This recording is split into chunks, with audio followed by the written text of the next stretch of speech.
Family Skeptical, Parenting Through Nonbelief. We're a married atheist couple raising two wonderful, strange children. We ask big questions, dissect weird parenting moments, and examine how society ignores or misrepresents families like ours. If you're any stripe of nonbeliever who's involved in raising children, welcome. You are our people. Our kids have heard all our swears, but yours might not have. So be thoughtful if there are young people listening with you. It's been a time, moms. It's been a time for our audience. It's the new year. Oh, gosh. Yes. Happy New Year! For all you people living in the future. For us, when we're recording, it is not yet the new year. We are still in the thick of making the holidays happen. Well, they kind of happen whether we want them to or not, so it's up to us to sort of create some optimal situations. Yes. It's all been a blur. Mm-hmm. But we did make it back to my hometown for my best friend's daughter's bat mitzvah. Indeed. And that was a very quick turnaround. It's the only travel we did this holiday season. Yeah. And I can't really sleep in hotel rooms. I don't know why, but that's a whole thing. But it was lovely. I cried because, I was thinking back to right after she was born, and I went and met her and held her while my friend got to take a shower. And that was like right in the middle of our fertility battles where we didn't know if we'd be able to have kids. Yeah. And she did a beautiful job. It was so cool seeing her like funky group of theater friends. And then it was also intriguing because I think it was the first time our kids were in any kind of religious service. True. Right? Yeah. I don't think I'm making that up. No, I don't think so either. And let's see. Just kind of boring? Would you say that was the takeaway? Yeah, that was their biggest complaint. Yeah, which is like fair. Like, yes, totally.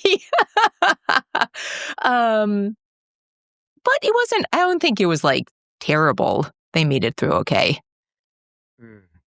And then they did an amazing job at the party, just like hanging out with tons of kids that they don't know at all. Indeed. And making that work because they're astounding people who are so not like me in that way. I found it interesting. I did not go to synagogue as a kid on a regular basis. So my entire experience of that is also solely bar and bat mitzvahs and weddings. I don't remember having a huge problem with the service ever. I think this time, and I don't know, like, I have to say I got really frustrated with the number of prayers that are just about praising God. Like, I know that's the point. I get it. But it's just, because my sense of Reform synagogues, for the most part when I've gone, is I typically really like the rabbis. Like, I feel like people who become rabbis in Reform synagogues are like generally warm people where I'm like, this seems like a lovely human being who cares about taking care of people. Okay. And I think, it's a warm community. One thing I really like about Jewish services is at one point, if you're remembering somebody who's died, you can say their name in the service. And they sort of do that every time, and just sort of like being that kind of place to remember family and be connected. And, this service was special because my friend's uncle is also a rabbi, and he was a rabbi at that synagogue, but isn't anymore. But so, he was involved in the service, and just that feeling of like, there are like kids running around and nobody cares. Like, it's very warm. And I feel like all of the positive things are about, those people taking care of each other. And, like I would say maybe 25% of the sort of songs and prayers and other things are about that thing that I think makes those communities so strong. Okay. And then the other 75% are just kind of in praise. And I don't know, maybe I'm just like, this isn't the good part. Like, this isn't maybe. And if you're religious, maybe that's what you think leads to all of that. So it's okay. But I have to say, I was like, let's talk more about what's so wonderful in this room. You know what I mean? Sure. Yeah. So I got a little antsy with that. But Mm-hmm. really pretty stained glass, pretty singing.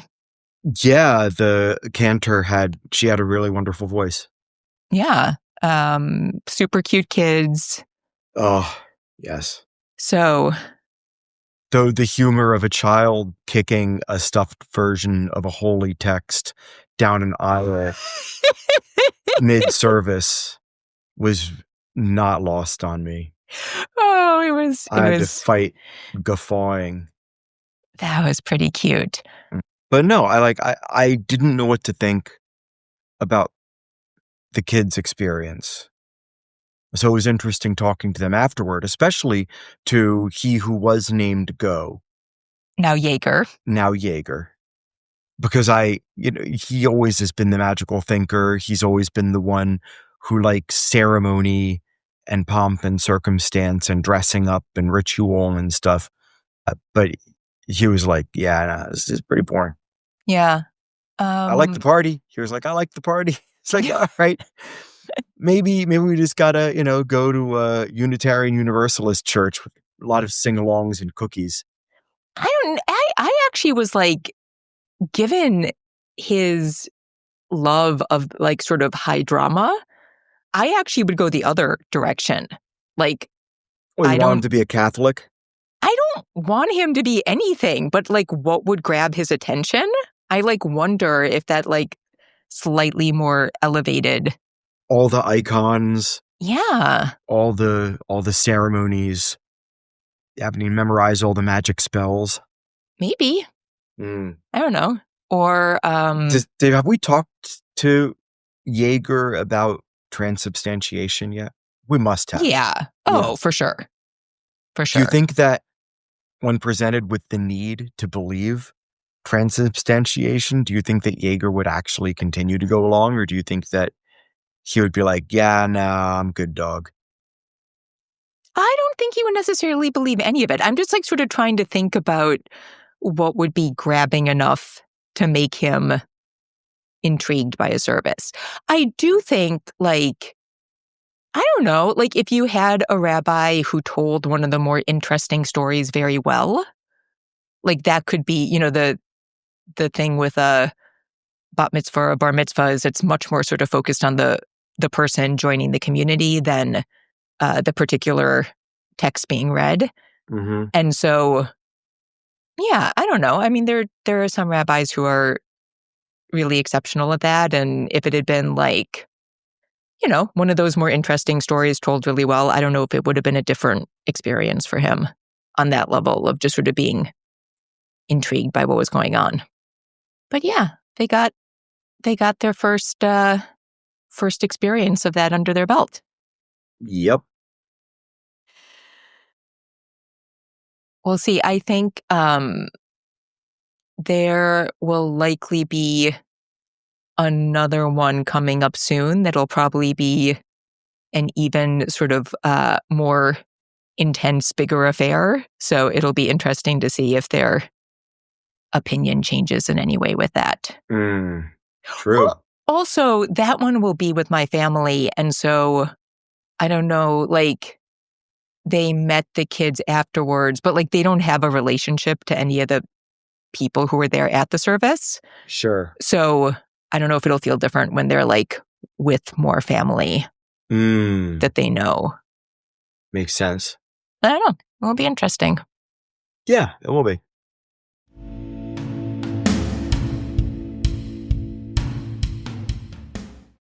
All right. there was a topic that you wanted to discuss.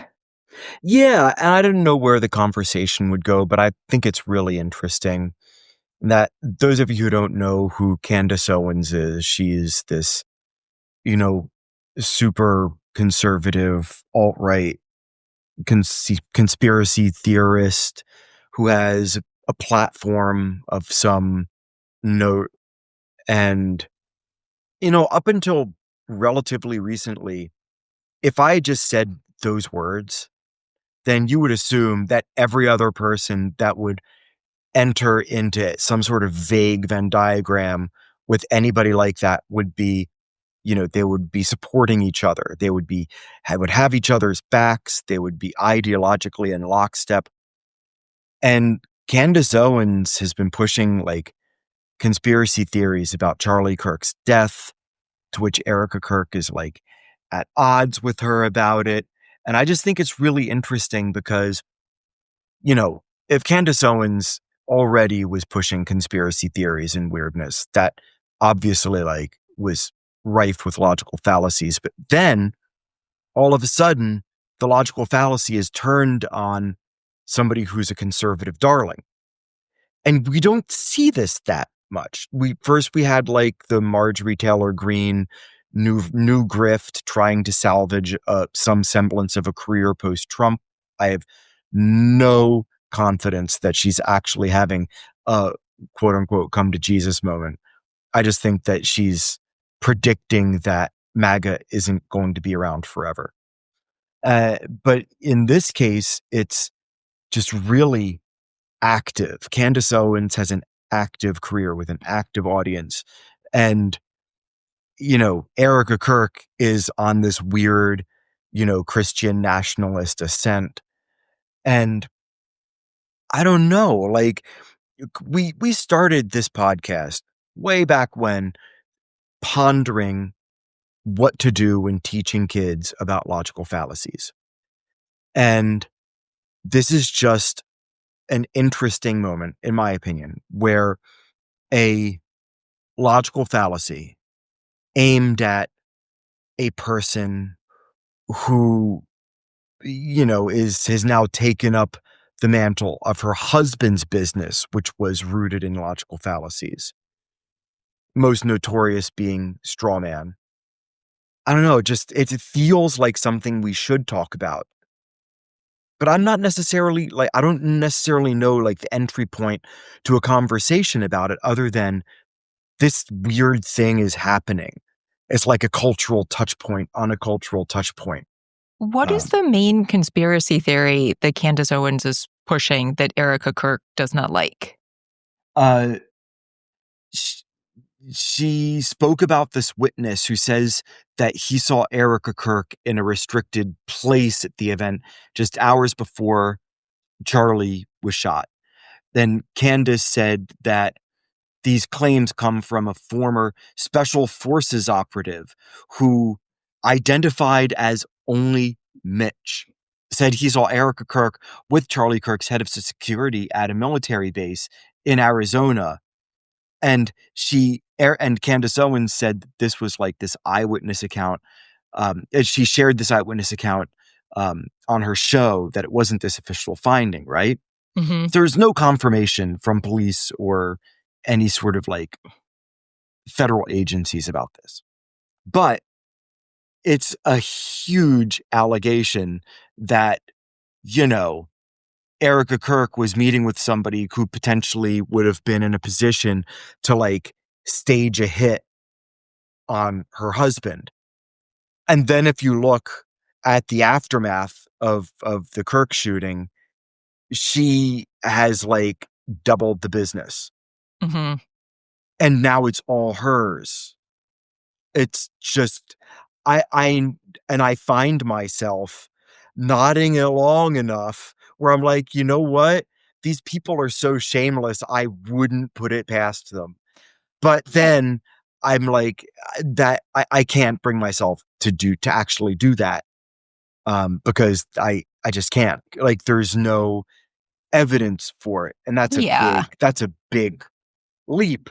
But this is also Candace freaking Owens saying this.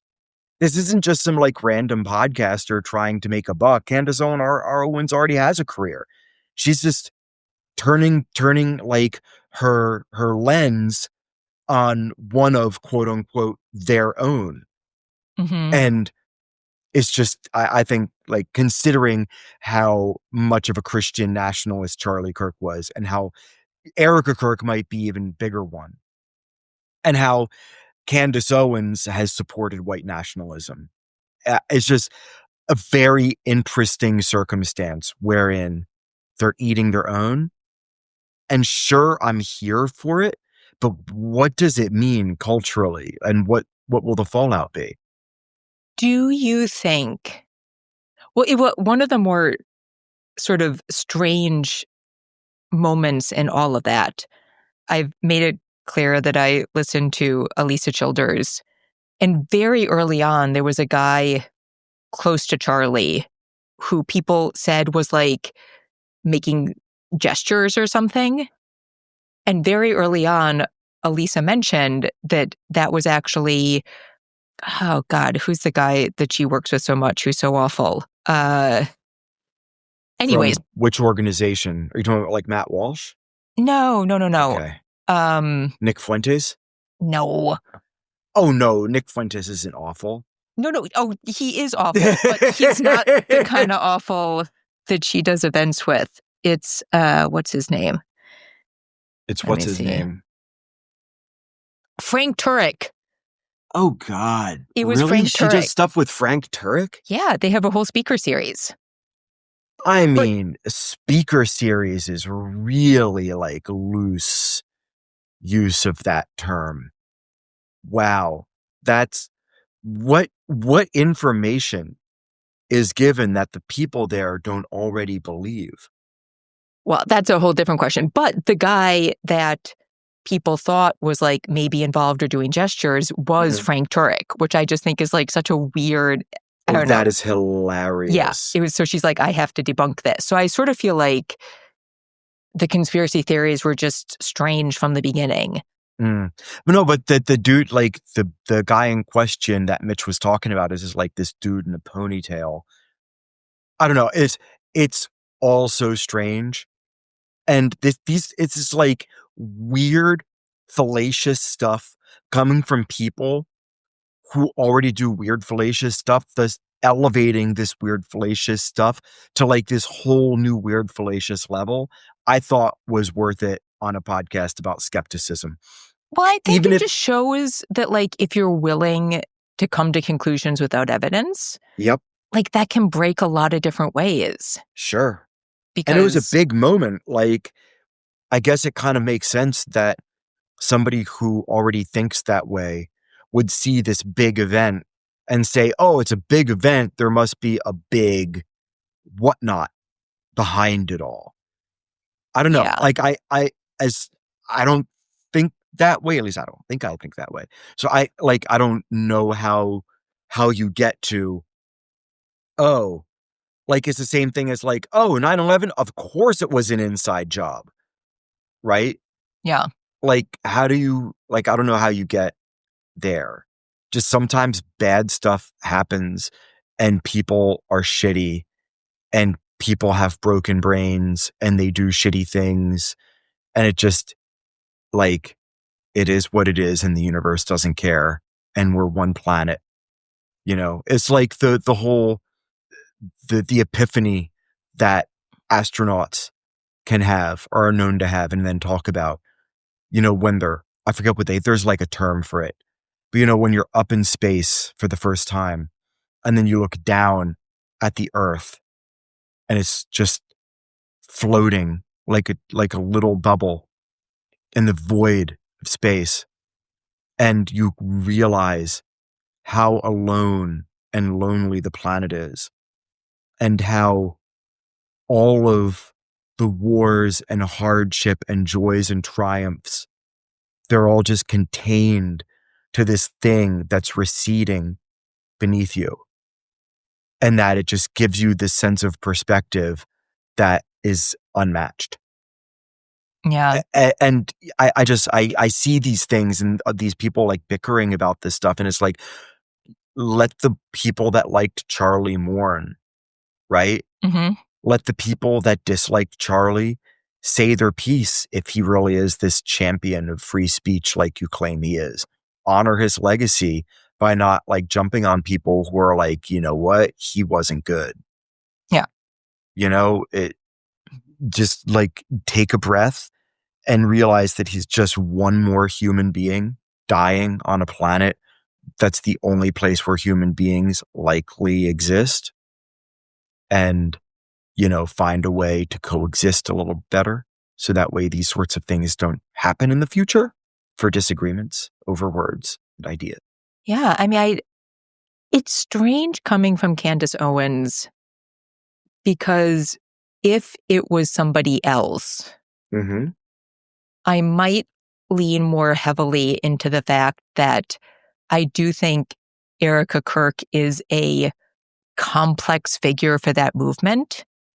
Okay. Because she is a woman who is woman. Exactly. A For woman starters. who is very clearly very ready to step into a leadership role.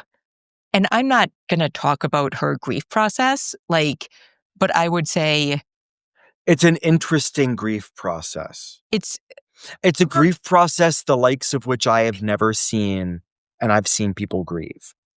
She was clearly very ready for the role, and which makes sense given her background, which was doing a lot of interesting jobs. And so she is still talking the same sort of trad wife talking points that other people have, but her whole existence brings up every point that people make about trad wives, that,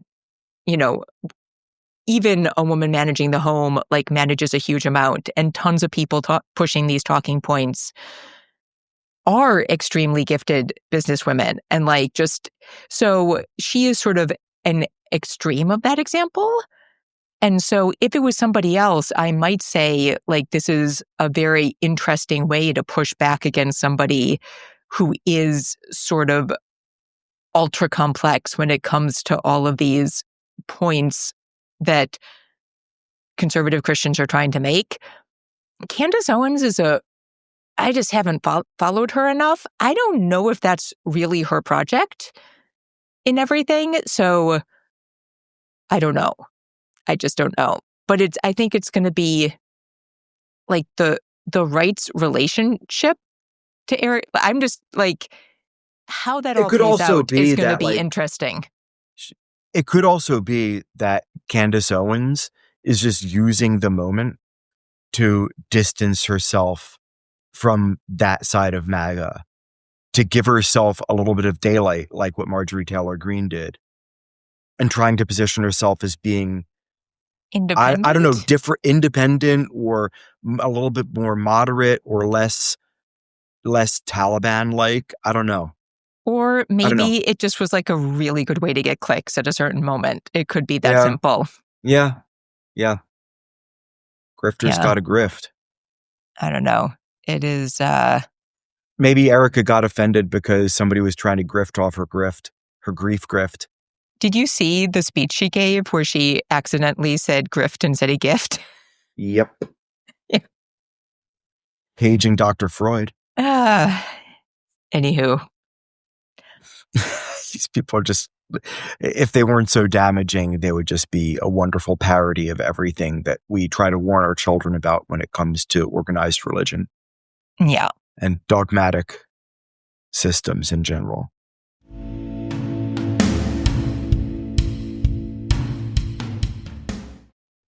So I have something I want to talk about that isn't directly related to atheism or religion in any way, but I think it's an interesting situation to sort of think about how we talk about things. So we have not yet seen the Wicked sequel. No. Apparently everybody at the kids' school is talking about it. We will. You don't like musicals a lot. I love musicals. That was not one of my key musicals. But I have been watching the dialogue around the stars of that film and their weight. And I think it brings up some complex questions. So, Cynthia Erivo and what's her name? Ariana Grande. Ariana Grande, Little Sprite. In the press, and I would assume in the movie, both appear much skinnier than they did with the first film.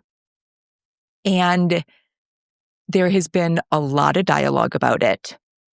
Everything from people saying they have obvious eating disorders to Ariana coming out and saying, you know, when people said I looked healthy, it was actually the time in my life when I was the least healthy. And other people saying, when I had an eating disorder, this is exactly the kind of stuff I said about it. I don't know anything about their lives, so I don't want to talk about what is actually going on with them. Mm-hmm. But I do want to talk about how we talk about weight and how we talk about weight with kids, because it is clearly very complex. And I have a hard time with it too.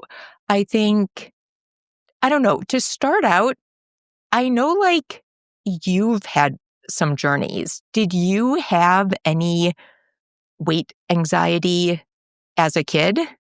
No. What would you say, like, you're thinking about?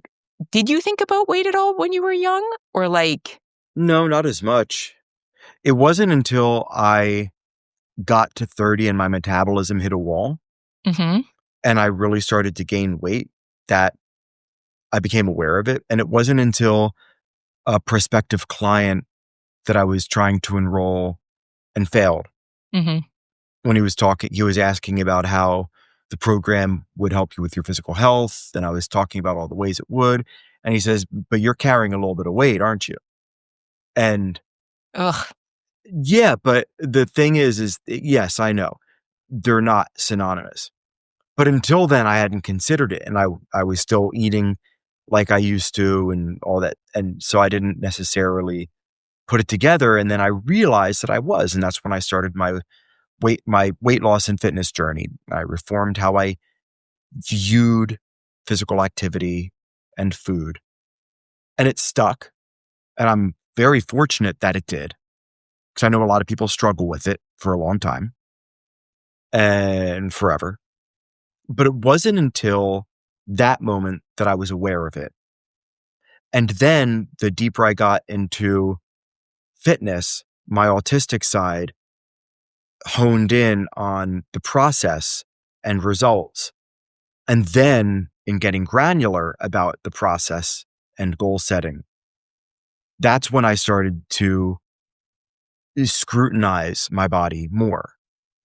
So there was the tipping point to start the process, but then ongoing because I saw what was possible. And then I saw the bodies of the people that I was looking up to for guidance and inspiration, that my dysmorphia really started to kick in. And it's a joke, like, especially with guy bodybuilders, is that nobody cares about it except for other bodybuilders. Mm-hmm. And so you're basically like training to look good to other dudes. And so, I mean, if that's your jam, great. For me, like it's something that I can control.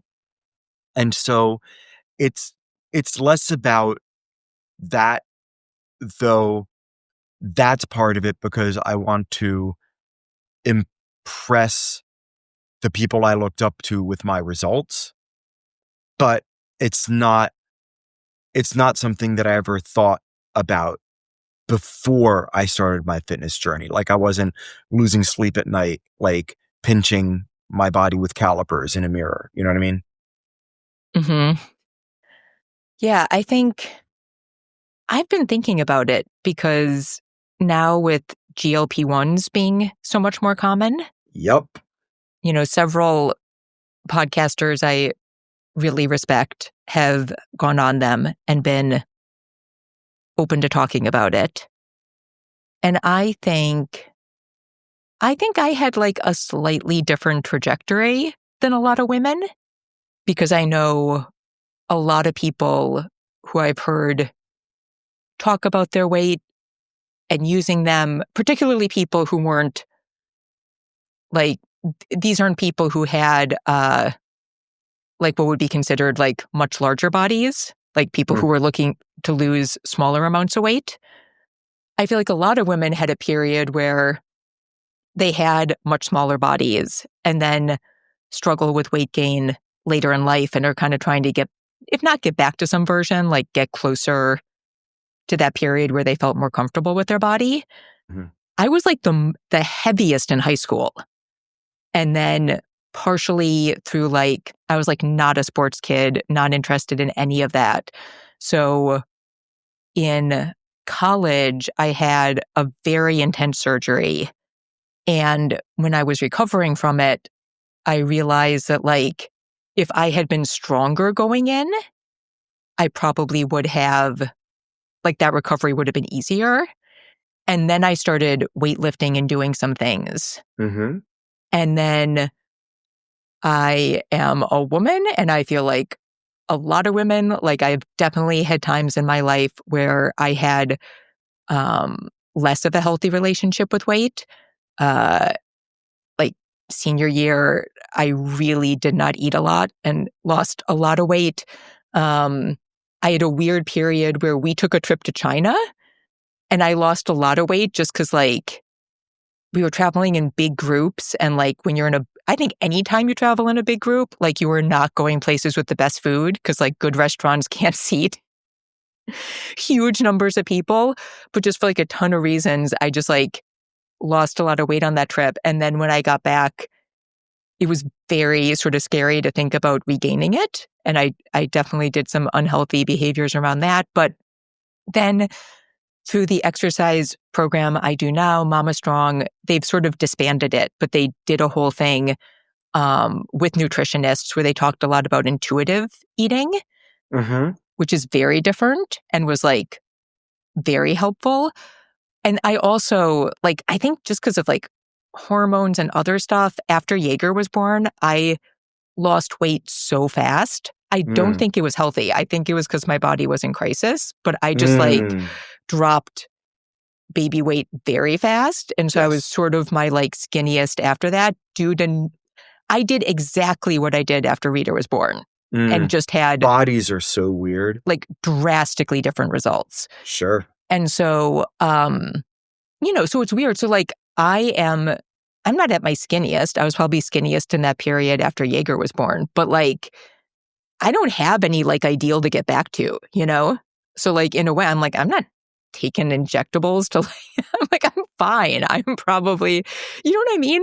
Like I feel very comfortable with where I'm at. But but I have certainly been through periods where like, you know, I would say like, if you looked at my body now, I read as very average. Like I think if people looked at me, they wouldn't, and I've talked with the kids about like reclaiming fat as a positive term, and lots of people like to use that, but like you don't get to use that about people unless you know that's the term they like to use. But like knowing that like I don't have any negative judgment about this word, but like if people look at me now, I don't think they'd be like, oh, that person's really fat. And they also wouldn't be like, oh my God, that person's so skinny. I'm just like, I'm pretty much in like a spectrum that people that like, it doesn't ping people in one way or another. Interesting. Okay. And I was going somewhere. Oh, but I'm like being in that kind of body. Like people don't necessarily know that at other times of my life, I've been a lot bigger. And so people have said things to me, but it's interesting when you realize that like you're in sort of the like non-committal average where people feel like they can say things to you when you've also been in different bodies. So I'm very conscious of the pressures. I think women are still under a lot more pressure, but I do think it's equalizing where men feel a lot of pressure too, certainly more so than when I was growing up. You know what? I blame the Marvel movies. It started to Yeah. get a lot worse once they started having every actor in a lead role get like a celebrity trainer and go on like 8,000 calorie a day diets with just like chicken and sweet potato and brown rice and broccoli for like 6 months straight to put on 40 pounds of muscle and get down to 10% body fat. It's just absurd. And then you look at what happens with those actors' bodies when they're done the shoot. Most of them just like take their foot off the gas. Like a lot of them stay more physically active than they were, I think. They recognize that if they're under contract, then doing that crazy sprint again will suck. So it's better to maintain as much muscle as you can and to stay at a healthy body weight while you're in between shoots. But yeah, that for like, Joe Public trying to cope with looking in the mirror and saying, oh, but now every time we go to the movies, my wife sees like, Henry Cavill with this Olympian physique. And it can be disheartening. Yeah. And so I think I would be even more concerned if we were raising daughters, because things I think are still worse for women. But I'm very concerned about it for the I'd kids take as a pill well. if I could. Given my joint issues, I'd take a pill. Yeah. Like, seriously. But so just thinking about the whole dialogue around the movie, I think there's an interesting... So one thing I'll call out, there are two podcasts. One is called Maintenance Phase. The other is called The Burnt Toast. And I'll link to both. And they both do a really good job about talking about weight issues. And I have learned so much from both of them. So a lot of what I say is stuff I learned from those creators. But I think, I've learned a couple of things. Like, one, you can't look at somebody and know if they're healthy. Like there are some things like where you can know something is going on, but for the most part, it's like very hard, like just from somebody's physique to know whether they're healthy or not. You can have like a very average sized body and actually be dealing with like tons of invisible health stuff. You can have a larger body or like a particularly skinny body and be doing great because like that's how you roll. Also, it is very hard to know whether someone's issues are caused by their body size or if they are having health issues, if their body size is actually caused by the health issues. It's like another thing you just can't know. A lot of people, and you will hear tons of stories of doctors being like, oh, we'll deal with that when you deal with your weight, which is like such an awful thing to say because one, often health issues are what's contributing to make it hard to do things to adjust one's weight. And also, we know that diets don't work. So you're basically saying we're never going to help you. I am asking you to do something that we scientifically know, like the majority of the population can't do. And so, it's just like, great. We have evidence that losing weight and keeping it off is just like very difficult. And so I don't get medical treatment until that happens. Fantastic. And so I think it's like very hard to judge any single person, right? And very sort of ill-advised to do so. I also think, I don't know, like, particularly with the Wicked situation, I heard somebody talking about it.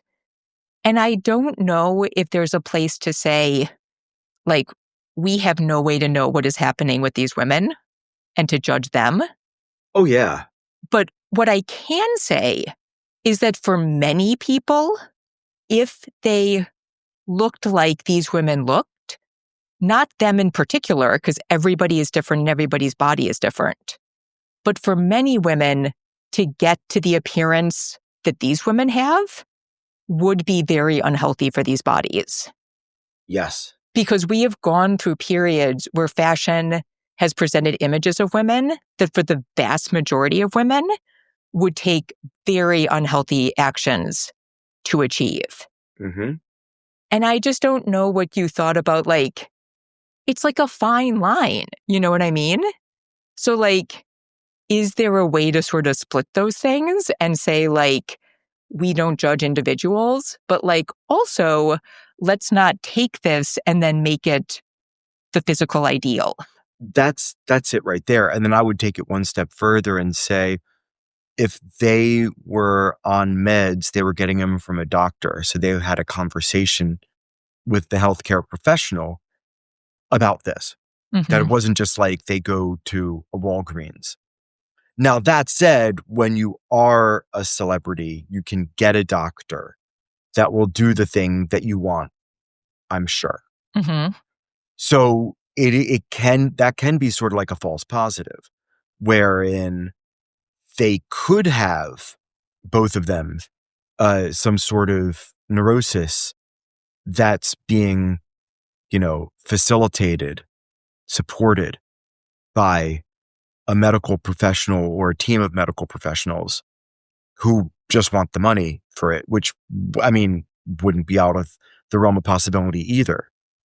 So I think it's like with the Candace Owens thing, bringing it full circle, that it's important to look at the situation and say what you can positively and negatively about it, but then default to, I'm not a mind reader. Mm-hmm. Just like I don't appreciate it when religious folks claim things about how I think and what I know simply because of a disagreement, a difference in opinion, based on their certainty and their confirmation bias. Like, I can't do the same thing about Ariana Grande and say, like, she's really gaunt. And if she were my daughter, then I don't know, like, I would have problems sleeping. I would worry about her. Mm-hmm. I would like try to find a way to, if she's young enough or whatever, like, to get a power of attorney over her, like a medical power of attorney or something to, like, save her life if I was worried about her like that. But then another part of me is like, if she did have dysmorphia before, and this is her being healthy, and she is, though gaunt, physically healthy and strong and active and has good cardio and like all of her vitals and her chemistry is really strong, then really who am I to judge? But I'm not, as a layperson, like on the outside, I'm not privy to any of that. Well, I'm so glad you said that, because that brings up the other thing where I get so twisted up. Because I think when you try to talk about body size in a healthy way, then you can fall into essentializing health, right? Sure. And like, people also don't get to decide if they're healthy, right? So much of what we try to say about body size, I think, falls into like another dangerous category. Like, oh, if you can move, you're good. And like, oh, as long as you can like get around and do things, like, you're doing good. But like, there are also tons of people who can't get around and do things. Yeah. For a ton of reasons. And that doesn't make their bodies like negative either. That is just their situation. And so, I think one of the things one of those podcasts said is like, you don't owe anybody health. Like, right? You don't owe anybody health, which I think is,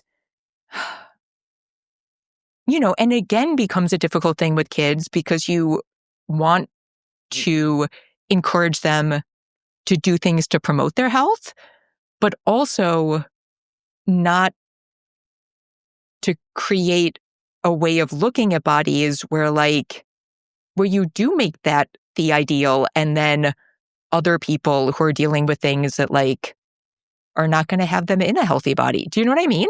Like, I think it's really challenging. And I wanted to talk about it because I think it is like one of the easiest areas for like everybody to fall down one rabbit hole or another of othering someone. Because I think we were just all like, I don't know if like any of us were raised, like we were all raised with like some unhealthy version of this somewhere. Do you know what I mean? Sure. And so it's just like so easy to find yourself in a rubric where you're like, oh, well, shit, like that's not right either. Do you know what I mean? Yeah. Like for a while, I was like, you know what? Like, if you can take a hike, you're good. Like, that should be the rubric. Like, just if you can take a hike, who gives a shit? But like, there are tons of people who can't take a hike for so many reasons because of disability and other issues. And like, they're totally valid and doing a great job as well. So like, that's bullshit. I don't know. Can I take this like a totally weird place? Sure. Because we're going to go to the art museum in a couple of days, and I'm so excited. I feel like art museums are maybe like the only place you can go. Well, no, I mean, they're probably like, I'm sure there are like wonderful creators all over Instagram if you find them, right? But I feel like art museums are like one of the few dedicated places where you can go and be confronted with the fact that like bodies in a ton of different conditions that you might like never think of can all be fascinating and beautiful. Well said. Not exclusively, but like it's really, when I get all twisted up, it's like really back to fine art where I'm like, oh, right. Like, you know, what we think of, you know, in other situations as like ugly or deformed or like all of this bullshit, so much can be beautiful. So I don't know. That's where I feel I get like the biggest reset on it. But I don't know. I mean, we haven't, it has definitely come up. I read Reader part of How to Be a Woman by Caitlin Moran, which talks a lot about these issues. It's maybe what got me thinking about it, because she has a whole thing where it's like, as long as you're like human shaped, you're doing okay, which again, I think sort of falls down the same rabbit holes because there are all sorts of reasons that doesn't work for a lot of people. And we've talked about sort of every now and then comments at school, but like, I'm really thinking about it because like they're getting older and like they're going to start thinking about like who they find attractive. And they're going to be more worried about who might find them attractive, you know?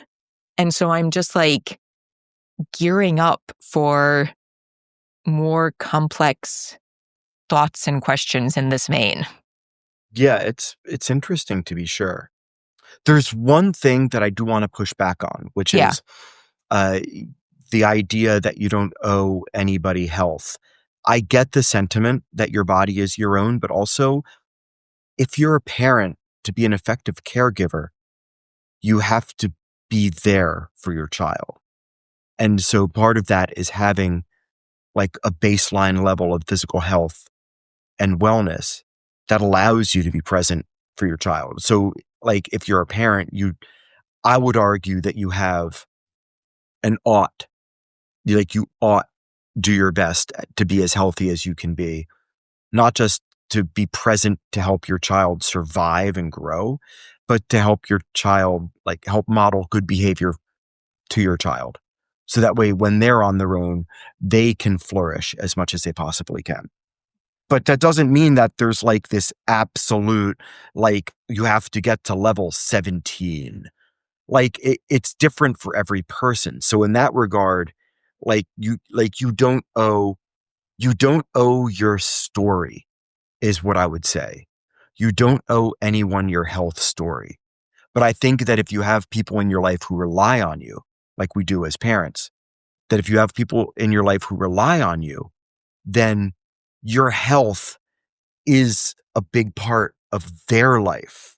Whether you share the details of the ins and outs of your health and journey with them or not, the end result has to be that you're there as a parent.